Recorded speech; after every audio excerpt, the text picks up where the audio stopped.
and respect this freedom that we have. So let's look down the path and say, okay, well, where does this cancel culture lead us? You see the final... Tulsi, give me the slippery slope. I'm ready.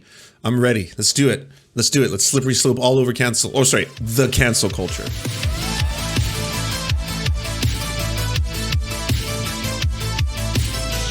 We start our program today speaking about Tulsi Gabbard. You might remember Tulsi. She's progressive, incredibly progressive, so progressive that she's frequently invited onto Fox News, as well as the Dave Rubin program, to talk about how progressive she truly is.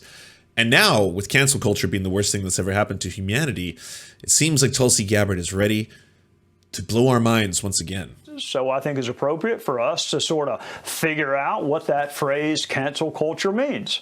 Is it new, or is it something that's been around for a long time and we just renamed it? Who gets to decide who or what is canceled? It was the summer before I started the 9th grade when the movie Grease came out. You may remember that movie, Olivia Newton-John and John Travolta. So my mom decided she would take my 3 sisters and me to see the movie. And we made it about 30 minutes into the movie when my mom leaned over and said, "We're leaving. Get your sisters. We're leaving." Leaving? You got to be kidding me. Olivia Newton-John hasn't even put on her black leather outfit yet. You cannot. Mom, I haven't gotten off yet. We're not leaving. Wait for the jacket. But my mom was serious. She was very serious. My entire school was in that movie theater that day. It was so embarrassing. I'm barely able to talk about it today. My mom grabbing her 4 children and walking out. My mom canceled the rest of that movie for me.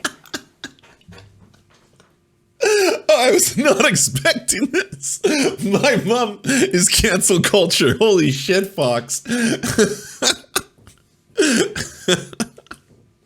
Well, notice this lines up. This makes perfect sense. All right, this is just as childish and juvenile as I expected it to be. Like deep down, when we get to the root of cancel culture, here we are. You're just a bunch of fucking kids. And she was not the only parent. A bunch of fucking Muppets. Like, here it is. This is cancel culture. It's going on right here. There you go. This is it. This is the level of discourse, and this is also the level of respect you should be giving to this entire idea. My 3 sisters and I could not watch Happy Days. We could not watch Gilligan's Island or Sesame Street. So Damn, you can son. forget about Dallas or Dynasty or Flamingo Road. Was that the cancel culture, or was that my parents deciding? Like, I know that the median age for Fox News skews like really, really high. It's something in the like 76 years old or something like that. But like, so many people aren't going to understand these references, dog. Like, you know, Sesame Street, sure, but like a couple of the other ones, like even like I'm really tapped in. You know, it's like, god damn, those are some old references. They wanted to control what their children were exposed to. And once I got married, I actually came to long for my parents' rules on TV. They were nothing compared to my wife's rules. She can hear a bad word through 3 walls and a mute button. I had to check into a hotel to watch True Detective. And Game of Thrones, she still doesn't know I watched that. Well, I guess now she does. Is that the cancel culture? I think it's a lady wanting to fill her mind and spirit with good things, with positive things. If you don't like something on TV or in entertainment... Like, have we actually gone this far? Has it gotten to the point where your own parents raising you, they want to raise you, is cancel culture? Like, that's ridiculous. That's your mom. You're just a kid. Your moms can pull you out of the theater. It happens, you know? Sometimes completely by accident. You get taken to a movie and all of a sudden there's a little booba. And you're like, oh shit. And as a young boy, you're like, oh yeah. But then it's like, oh, we're leaving now, son. Oh god, no. Come on. She's going to wear the jacket soon. You have the right not to watch it. The question is, do you have the right to make sure no one else can watch it either, or hear it, or see it, or read it? I think what frustrates many of us is the inconsistency with these new societal rules. A professional golfer loses a sponsorship for a word he uttered to himself. But if you flip the station to another show... It always gets to the N-word. at some point or another. Why are they firing all these people? It's just a word. What's going? Papa John's fired from his own company.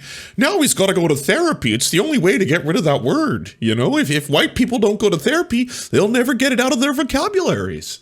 But I just don't understand. Why can't I say it? Or another movie, you will hear people mock religion, you will hear God's name taken in vain, you will hear words that would get your tongue cut out in my mother's house, and there's no consequence.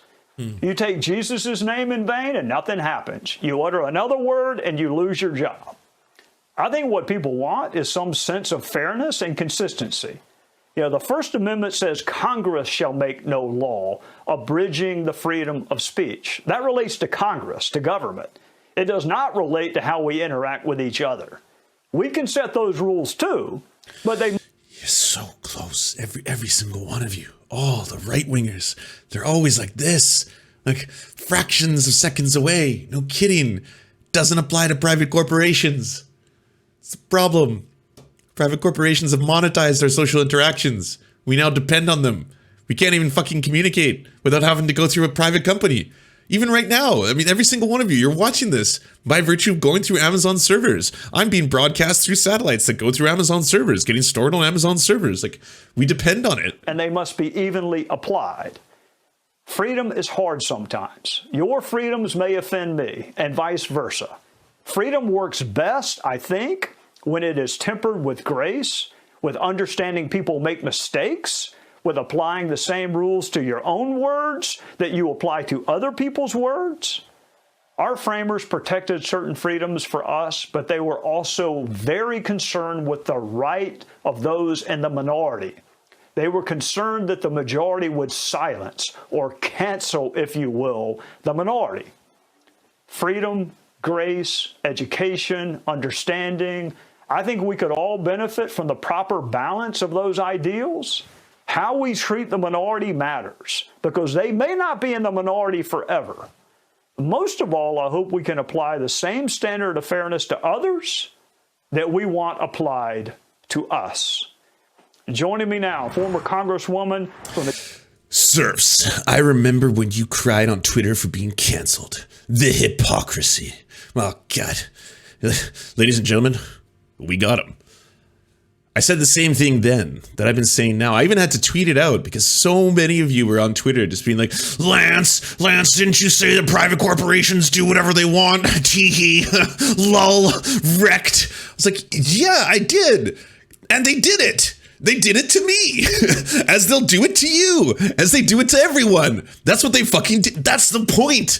That's, again, you're so close. Every one of you is so close. Why can't you get this? And that's why we need to change this. It's a problem.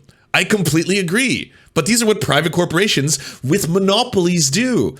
And that's the problem. Under capitalism, the monopolization of all these industries eventually occurs. Like, strange, isn't it? In this modern age we have ourselves. In America, the richest country in the world, it's odd. We have so many choices, though. The freedom to choose. I mean, we have like 6 companies that produce all the food products we consume. We have 4 media companies that produce all the TV shows and all the movies that we consume. We have 2 airlines. We have 2 beer companies. Like, it's odd. It looks like there's thousands of products around me, but there's just a few amount of companies that are making billions of dollars. 4 major tech companies control all our social interactions, everything we do, how we talk to each other, how we fucking communicate with fellow humans, how we get off. They control the fucking porno that we all watch, shit like that. It's wild and it's fucked up and I don't want it to be the way anymore. I've always said this. And then, yes, it happens to me. It'll probably happen to me again and it'll happen to you too. And that's why effectively we should do something about this. But hey, let's listen to Tulsi Gabbard. Hey, Tulsi, how are you? Aloha, my friend. It's good to talk to you as always. Likewise. All right. I used to turn to you when we were serving together for guidance. Tell me what the cancel culture is and why we should be concerned with it. Okay, sorry. Are we calling it the cancel culture? Because if we are, I'm for it, actually. It's kind of like the Facebook. It sounds just ridiculous, so I'm here. So yes, let's talk about the cancel culture. I'm ready for that. Well, you rightly started this conversation talking about freedom. When you look at the foundation of our democracy, it is based on this ideal, this principle of freedom of speech, freedom for every single one of us to be able to share our ideas and to Just not trans kids, right? Except for trans kids. They shouldn't have any freedom. We should actually legislate rules that criminalizes people for wanting to help them. But go off, Queen. debate them, to argue them, to agree or to disagree, to pick and choose in this marketplace of ideas those that we deem marketplace to be of right or wrong, ideas. to be All right. superior or inferior, and even for those ideas that may be misleading or dangerous, that in this free marketplace we have the right to then defeat those ideas with superior ones.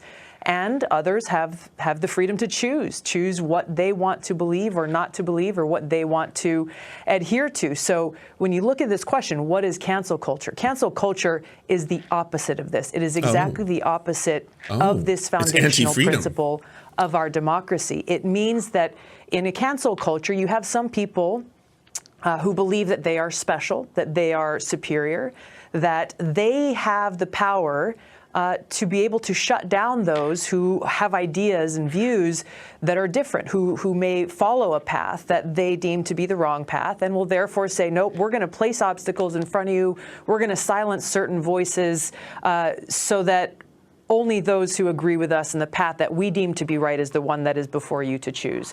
And the issue with this, there's a few issues, but the main issue with this is when you... She's talking about your mom, dude. Are you just going to stand there and take it? Like, come on. She's ripping pretty heavy into your moms. I don't know. I love my mom. I don't know if I could just sit back and listen to that and nod. Come on, brah. What's going on? You look at our rights and freedoms and our ability to debate them and respectfully come out the other end agreeing or disagreeing, as you and I have over the years. It's based on the fact that we are all children of God. Yeah, and his wife. And recognizing that. And his wife, dog. What's going on here? Come on. Well, whatever happened to toxic masculinity? You're not going to stand up for your woman? Defend her honor? Hell, you could even be progressive because you'd be yelling at another woman to defend your own mom. Come on, try it out. Each other with respect and respect this freedom that we have. So let's look down the path and say, okay, well, where does this cancel culture lead us? You see the final... Tulsi, give me the slippery slope. I'm ready.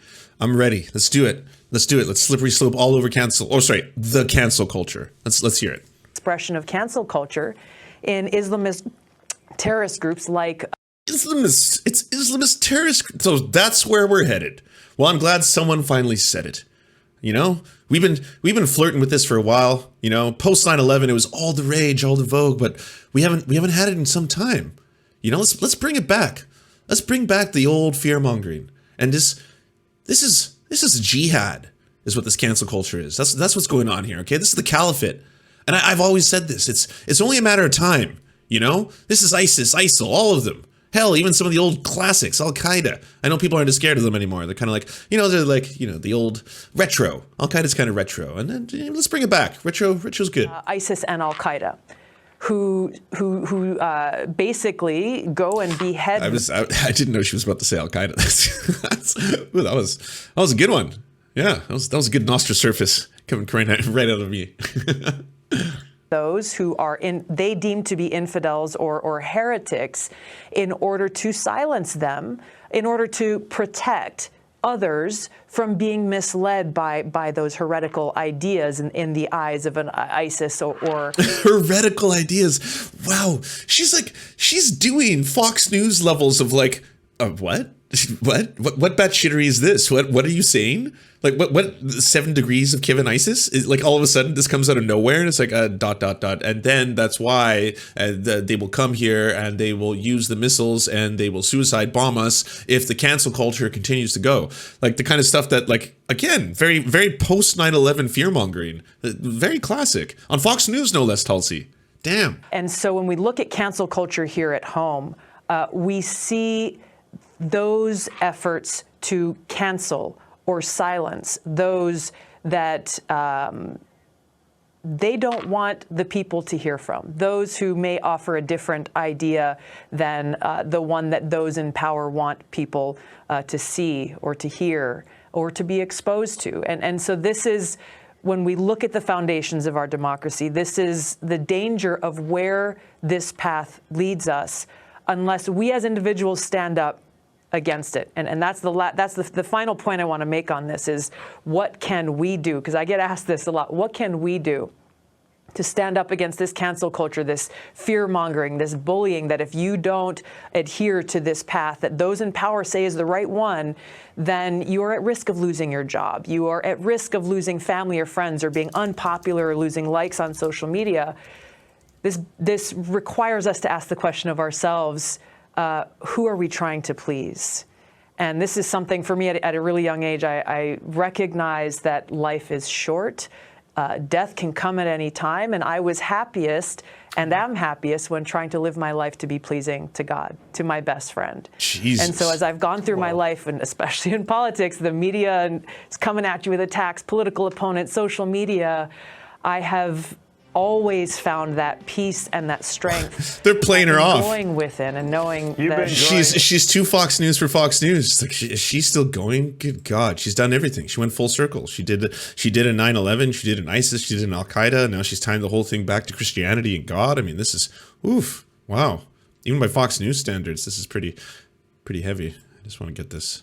Make sure this is up here. Nice. Tulsi, God you ain't has afraid of unconditional nothing. love for all of us. Oh wow. Was basically just out of time. Just out of time. That was wild, Tulsi. Just wild. Thanks so much for watching, everybody. Can you do the thing, that thumbs up and comment and all those things that help us out in the algorithm that controls every aspect of our lives? Also, if you happen to have a Facebook account, can you delete it? Like just delete it. You should probably delete your Facebook account, because it's not a great company. But hey, if you can't do that for whatever reason, I understand. And could you also go to facebook.com/thesurftimes then, and give us a little like and a follow. We're just trying to push back against the fact that people like Ben Shapiro happen to dominate the platform entirely. And when everyone asks, why do older generations believe the things they believe? One of the problems is the majority of them on social media use Facebook. So to counter that, we're just going to be on there too now. Also, if you happen to have a union or a worker co-op or even a leftist project, podcast, website, Zoom, MySpace, it doesn't matter. We will advertise it for free on this channel. All you got to do is go to weareserfs.com and use the forms that we got there, weareserfs.com. Thanks, everybody. To our glorious gods, Xander Corvus and I'm Wrath, may you shower us with glory and smite our enemies. To our monarch, Tom Spiker, we serve at your leisure, your grace. To our lords, Tofox, Bisexual Black Gamer, Jimothy K. Meeble Beeps Jr., Ryan Lubin, Trevor R., Jeffrey Lamb, Alexander Thaler, and Hans Josephine, we shall carry your banner high into the fields of battle. To our Knights of the Round Table, Timothy Hart, Trevor Janis, Lemmy 101, Anthropophagic, Saren 42, Chronic de Hemphog, Gail Kotka, The Great Pudini, Bone Jenny, Catherine, Radical Maniac, Ramon Acosta, Incosin, J. Fraser Cartwright, Thomas Barrington, Jimmy Bignuts, Violent Orchard, Sophie Baby, Political Puppy, Andreas Chitoro, Goofalankius, Zach Christensen, Nicholas Marks, Yopi, Josh Mickelson, Melissa Murphy, Todd Buckingham, Todd Lajeunesse, Constance Joyce Lacheris. We lift our glasses of ale and we salute you.